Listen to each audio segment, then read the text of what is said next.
सदन तो हंगामेदार रहा और जितने इंडिया गठबंधन के विपक्ष के साथी रहे अपनी जन समस्याओं को सदन में उठाने का काम किया जिसमें प्रमुखता पूर्वक बिजली और पानी की समस्या थी। कृषि फीडर में 16 घंटा बिजली और नहरों के टेल एंड तक पानी पहुंचाने का काम से संबंधित ये सत्र रहा।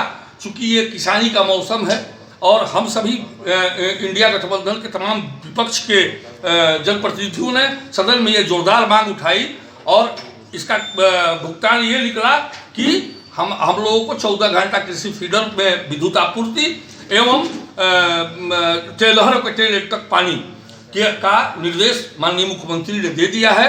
हम सभी इस पर किसान भाइयों को ये सूचित करते हैं कि आप सबों को 14 घंटा कृषि फीडर में बिजली पर्याप्त मात्रा में मिलेगी और नहरों के टेल एंड तक पानी मिलेगा।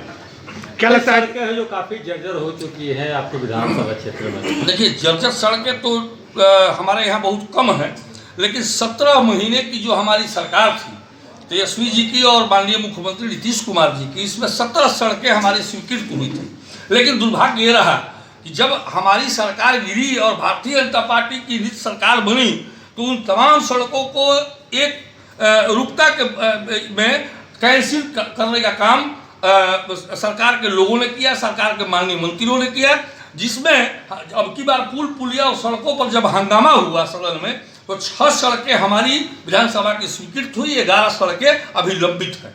मुझे लगता है कि ये सरकार पूर्वाग्रह से ग्रसित होकर के हम इंडिया गठबंधन के लोगों के प्रति अपना रुझान स्पष्ट करने का काम नहीं करती है और गोल गोल जवाब देने का काम करती है। सर, विधायक जी, जिस तरीका से जो बजट केंद्र ने पेश किया और जो बक्सर को खास करके सौगात मिला, किस रूप में क्या सौगात मिला?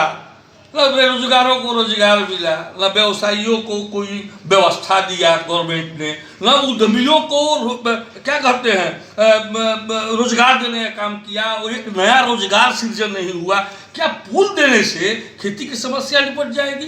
क्या पुल देने से बेरोजगारी की समस्या निपट जाएगी? क्या पुल देने से लो वोल्टेज की समस्या समाप्त हो जाएगी? इन सब चीज़ों पर हमको हमारे बिहार को झुनझुना दिया गया है। उसमें सदन में भी हम लोगों ने झुनझुना बजा करके ये नमूना पेश किया था कि बिहार को झुनझुना थमा दिया गया है और कुछ बिहार को नहीं मिला है। ना, कुछ लोग तो ये कह रहे हैं कि बिहार को जो मिला है स्पेशल राशि जो मिली है 26,000 करोड़ सड़कों के लिए, और भैया तो उस पर लेके आप लोगों को याद होगा कि 80 करोड़ दे दूं, 1.25 लाख करोड़ दे दूं, 100 करोड़ दे दूं, वो क्या हुआ है? 125 करोड़ रुपये बिहार को जब मिला तो उसका कोई हिसाब दिया बिहार सरकार के लोगों ने? उसका विकास के रूप में वो पैसा कहाँ खर्च हुआ? वही ये पैकेज का होगा, मास्टरों में बांट दिया जाएगा, पुलियों के क्या कहते हैं रख रखाव में मेंटेनेंस में दे दिया जाएगा। इन सब चीज़ों से बिहार का भला नहीं होने वाला है। बिहार का भला होगा तो उद्यमियों को उद्योग लगाने की जरूरत है, उद्यमियों के द्वारा बेरोजगारों को रोजगार सृजन का मौका दो, जो आईटी सेक्टर से लोग हैं उनको नौकरी देने का काम करो, रेलवे की नौकरी निकालो, बैंक की नौकरी निकालो, तब कहीं बिहार का सेटलमेंट हो सकता है, बिहार का भला हो सकता है। बिहार को पैकेज देने से कोई भला नहीं होगा। आपका मुर्दाबाद हो रहा है बक्सर? मेरा मुर्दाबाद तो यहाँ के जो सड़क छाप सांसद जी हैं वो आए हैं गोपालगंज से, वो अपने कृत्य को देखें। विगत 4 बार में 4 चुनाव में 4 चेहरे दिए गए यहाँ। पहले चुनाव में प्रदीप दुबे जी आए, दूसरे चुनाव में स्वर्गीय परशुराम चतुर्वेदी जी आए, लोकसभा के चुनाव में अश्विनी चौबे जी आए और अश्विनी चौबे के बाद मिथिलेश तिवारी जी आए। तो अपने कुकर्मों को छिपाने के लिए विधायक पर झूठा इल्जाम लगाना, जो 24/7 अवेलेबल है, शहर की व्यवसायियों की समस्या सुनते हैं, किसानों की समस्या सुनते हैं, बेरोजगारों की समस्या सुनते हैं, आप सभी पत्रकार भाइयों की समस्या को सुनते हैं।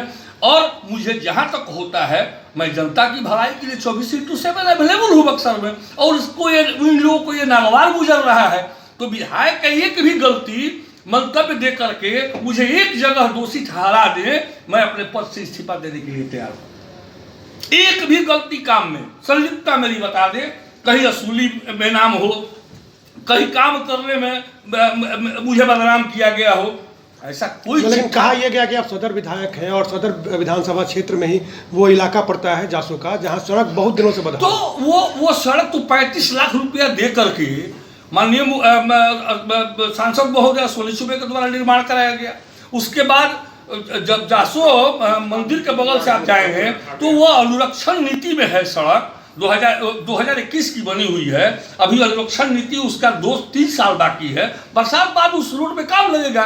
और लेकिन मैं ये आगाह करूंगा कि हंगामा हुआ था इन सब चीज़ों पे, तो आरसीडी का जैसे रोड और नली का निर्माण होता है आरसीडी के द्वारा, वैसे हम लोगों ने ग्रामीण कार्य विभाग के द्वारा भी जब निर्माण हो तो नाली का बात उठाया था, जिसमें सरकार का जवाब आया कि नहीं, जब 7 निश्चय का पैसा मुखिया कहे जाता है तो नली गली का निर्माण 7 निश्चय के तहत माननीय मुखिया कराए, तब ये जाकर सड़क मजबूत होंगी, अन्यथा सड़कें जर्जर की अवस्था में रहेंगी।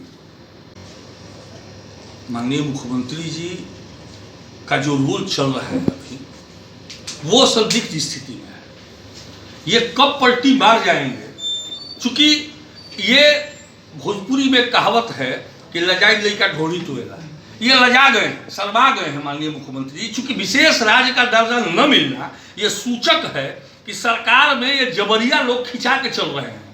इनकी फजीहत ये लोग भारतीय जनता पार्टी के लोग कर रहे हैं, और इस फजीहत का सामना माननीय मुख्यमंत्री जी कभी नहीं कर सकते हैं। ये हमें इंडिया गठबंधन के लोगों को पूरा भरोसा है कि माननीय मुख्यमंत्री जी निश्चित रूप से आने वाले समयों में पलटी मारेंगे, और जो कि हमारे इंडिया गठबंधन खुला ऑफर है कि आप साहब किस मजबूरी में वहां बैठे हुए हैं, जब आपको विशेष राज्य का दर्जा नहीं दिया गया और आदरणीय लालू जी हमारे जो नेता हैं के द्वारा कहा गया कि आप आइए, आप मुख्यमंत्री यहाँ भी हैं, तो हम लोग इस ये में हैं कि झुंझुना जो पकड़ाया गया इस नए वित्तीय बजट में, तो माननीय मुख्यमंत्री जी कहीं ना कहीं असहज हैं, और असहजता के भाव में ये अपना कदम हो सकता है कि पलटी कर दे। ठीक।